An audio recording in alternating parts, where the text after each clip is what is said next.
많은 것들 중에, 그 중요하다고 얘기하는 그 많은 것들 중에 빠질 수 없는 것이 있다고 한다면 나는 정체성이다, 이렇게 말씀을 드려보고 싶어요. 정체. 우리 그런 얘기 많이 했죠. 너의 정체를 밝혀라, 너의 바른 모습을 밝혀라, 이런 얘기를 했는데, 쉽게 말하면 나는 누구인가, 내가 누구인지를 정확하게 파악하고 살아가는 것이 너무 중요하다. 오늘날 수많은 병들이 사람들을 힘들게 하고 있는데, 절대 다수의 사람들이 갖고 있는 희망이 하나 있다고 한다면, 사람이 어쩔 수 없이 생로병사를 거쳐가니까 다른 병을 피해갈 수는 없지만, 그래도 무엇만큼은 걸리고 싶지 않다? 치매만큼은 걸리고 싶지 않다, 이렇게 이야기들 많이 하곤 합니다. 치매는 한자인데 어리석을 치자에 어리석을 배집니다. 배자입니다. 다시 말해서 점점 더 어리석어지는 것을 말합니다. 그게 이제 치매라는 병인데요. 어리석어진다. 그것도 좀 말이 좀 그렇죠. 조금 수준 미달의 행동을 하는 것이 어리석은 것일까? 어리석음에 대한 해석도 많이 있을 거라고 봅니다. 그런데 그냥 치매 환자들이 어리석다, 그렇게 말하기는 좀 그렇잖아요. 치매 환자들이 뭐가 어리석을까? 어떤 것 때문에 그렇게 좀 미숙한 행동을 할까? 뭐 때문에 그렇죠? 잊어버려서 그렇죠. 그렇죠? 다른 것은 잊을 수 있는데, 심지어 누구는 잊어버리면 안 돼요? 나를 잊어버리면 안 되지. 근데 나도 몰라. 내가 누군지 몰라. 내 이름이 뭔지, 내가 어디서 살았는지, 내가 어떤 삶을 살아왔는지, 나와 관련된 아주 가까운 가족이 누군지 아무것도 모르는 거야. 다 잊어버리는 거예요. 얼마나 참 안타까워요. 잊어버리는 그런 끔찍한 일을 당하는 분들을 가리켜서 치매 환자라, 이렇게 말을 해요. 그래서 잊어버릴 것이 있지. 사람이 다 기억하면 어디 살겠어요. 잊어버릴 수도 있지요. 또 기억의 한계도 있고. 그런데 적어도 나는 누구인지 알았으면 좋겠다. 그리고 살면서 정말 소중한 그 어떤 것은 또 잊어버리지 않았으면 좋겠다라고 하는 겁니다. 그래서 내가 누구인지를, 나의 정체성을 분명히 파악하고 사는 것이 사람에게 있어서는 중요한 일이 아닐까 하는 생각을 해봅니다. 여러분들이 이제 보셨겠지만 제 가운데 이 스톨도 달라졌고, 오늘부터 사순절 기간이 시작이 됩니다. 우리는 12월 25일 우리 성탄절, 그 이전 4주를 대림절, 주님께서 오시는 걸 기다리는 대림절부터 1년의 절기를 시작합니다. 그리고 주님이 이제 등장하시면 주현절이 되고요. 그 다음부터 쭉 진행해 오다가 중간에 여러분이 하시는 사순절이 됩니다. 사순절이 지나고 나면 마지막 한 주간을 우리는 고난주간이라고 하지요. 그리고 고난주간의 마지막 끝 하이라이트를 뭘로 봐요? 부활주일로 보지요. 그렇게 해서 절기가 쭉 이어집니다. 그리고 성령 강림절이 오고 오순절이 오고 계속 이렇게 절기로 이어지는 1년을 우리가 보내게 되는데, 오늘은 그 모든 것들의 시작인 사순절입니다. 아시는 것처럼 사순절은 예수님께서 이 땅에 죽임을 당하시러 오신, 어찌 보면 첫 번째 걸음을 내디딘 날이다, 이렇게 말씀을 드려볼 수 있습니다. 다시 말해서 예수님께서 우리를 위해 죽으시러 오신 날을 기억하는, 그래서 우리를 위해 죽으셨잖아요. 약속대로 죽으신 것을 또 감사하고 그걸 기억하고 또 거기에 걸맞는 믿음의 삶을 살아가는, 다시 말해서 우리의 정체성을 새롭게 하는 날이 바로 사순절이다, 이렇게 말씀을 드려볼 수 있습니다. 그러면 어떤 것이 나의 정체성을 바로 세우는 것인가? 물론 성경 전체가 그것을 말씀하고 있지만, 오늘 본문을 통해서 사순절을 첫 번째 맞이하는 이 첫 번째 주간의 주일에 나는 이런 사람이구나, 성도라는 것은 이런 사람들을 말하는 거구나, 이걸 명확하게 재정립하시고 사순절을 맞이하시는 여러분 되시기를 주의 이름으로 축복합니다. 첫 번째, 어떤 사람이냐, 이렇게 말해요. 1절에 예수께서 그리스도이심을 믿는 자마다 하나님의 아들이 되고 하나님의 딸이 됩니다, 이렇게 시작합니다. 우린 여기 왜 와 있어요? 하나님을 아버지라고 부르기에 와 있잖아요. 그렇죠? 하나님께서 난 자, 하나님의 아들이 되고 하나님의 딸이 되기 때문에 주의를 기억하고 지금 와 있잖아요. 우리 성도를 그렇게 말하잖아요. 성도는 어떤 사람이냐면 예수님이 어떤 분이라는 걸 믿는다? 그리스도시라는 것. 우리 아는 것처럼 그리스도라고 하는 것은 특별한 어떤 책임을 부여하기 위해서 기름을 붓는 것이다, 그렇게 알고 있잖아요. 왕과 제사장과 선지자에게 기름을 부어서 그 사명을 감당케 하는데, 예수님이 바로 그분이시다. 그래서 우리를 구원하시기 위해서 완벽한 조건을 가지신 분, 이렇게 해석하면 됩니다. 그래서 완벽한 구원주로서의 조건을 가지고 계신 분이심을 믿는 거예요. 어떤 분이? 우리가 믿는 예수님이. 이것을 믿는 사람들만 하나님의 아들이요 하나님의 딸이 되는 겁니다. 그리고 하나님께로부터 난 자니 또한 낳으신 이를 자랑하는 자마다. 굳이 이렇게 우리가 알아먹게 쉽게 설명하셨는데, 이 낳으신 이는 누구겠어요? 하나님이지요. 그리고 그에게서 난 자 누구요? 예수님이지요. 예수님을 뭐 하는 사람이? 사랑하는 사람이. 자, 믿음의 사람은 누구냐? 나의 정체성을 말하는 거예요. 첫 번째는 예수님은 우리에게 구원주가 되시는 완벽한 조건을 가진 그리스도가 되십니다. 이걸 고백하는 사람이에요.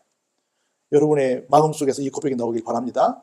두 번째로 그 예수님을 보내주신 하나님을, 또 하나님께로부터 보냄받아 이 땅에 오신 예수님을 뭐 하는 사람이다? 사랑하는 사람이다. 이 사람이 누구라고요? 성도라. 여러분 하나님 사랑하십니까? 예수님 사랑하십니까?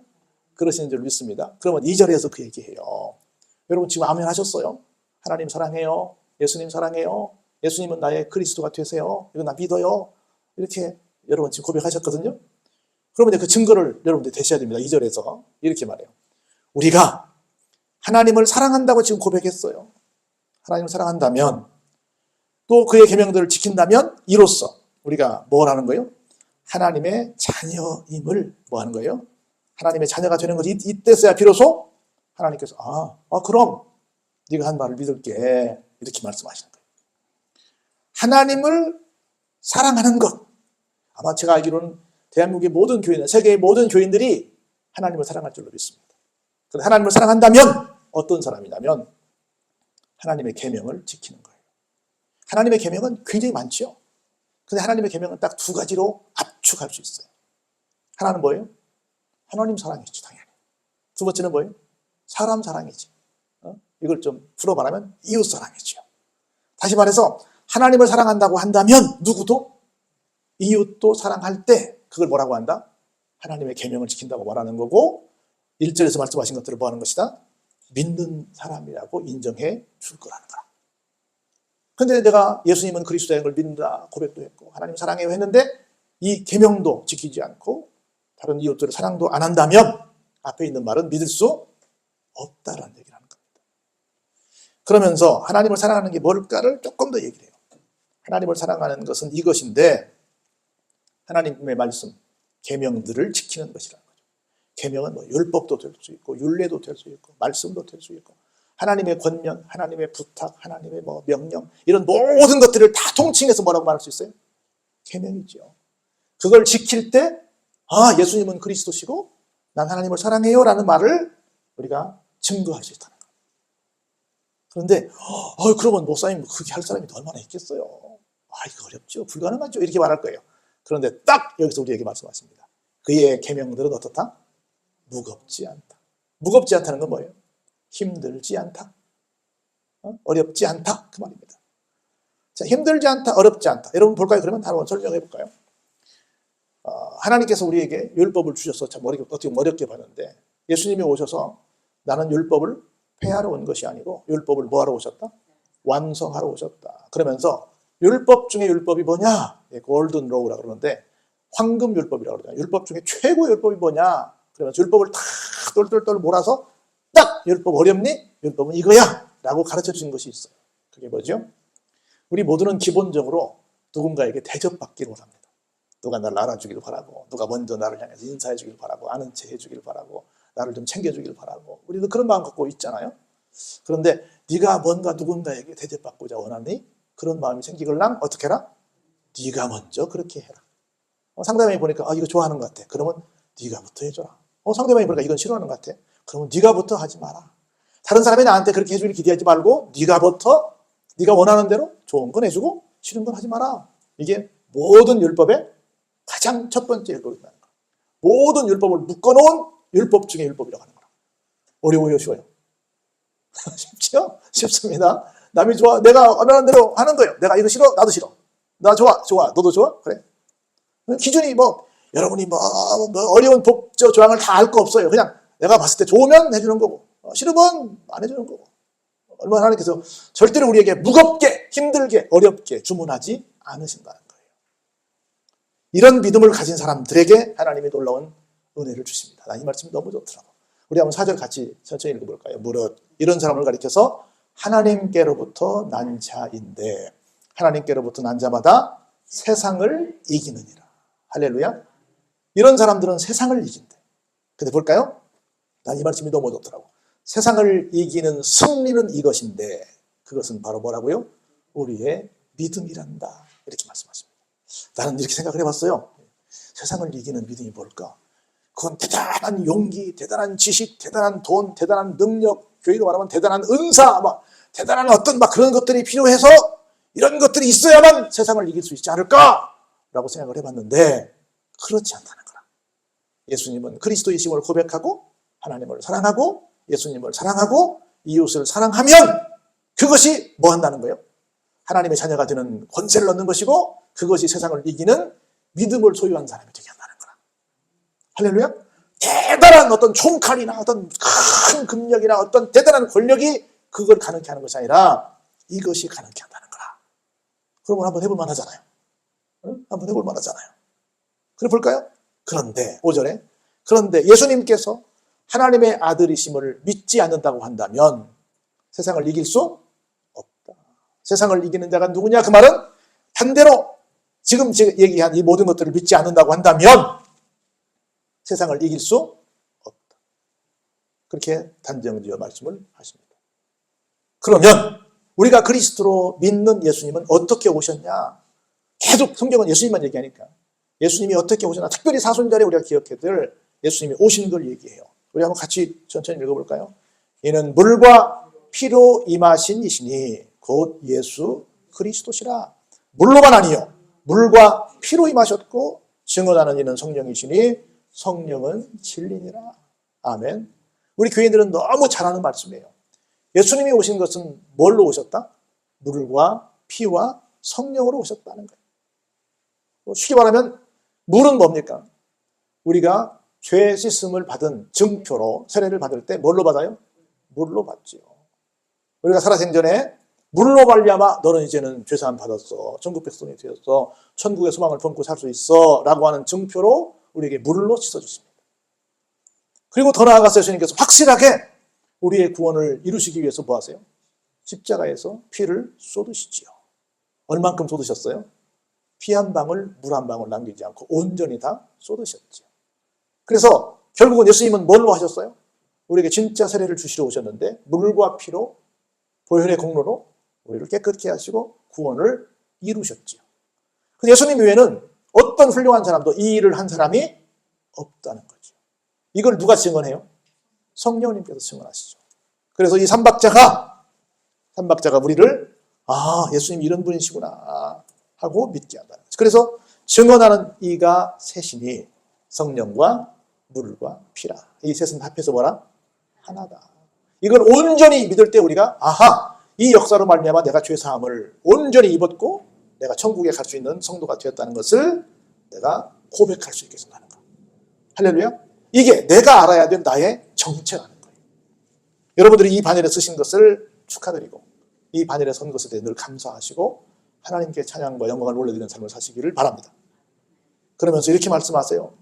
만일 우리가 사람들의 증언을 받을진데 사람들이 우리를 향해서 증언할 텐데 하나님의 증거는 더욱 크도다.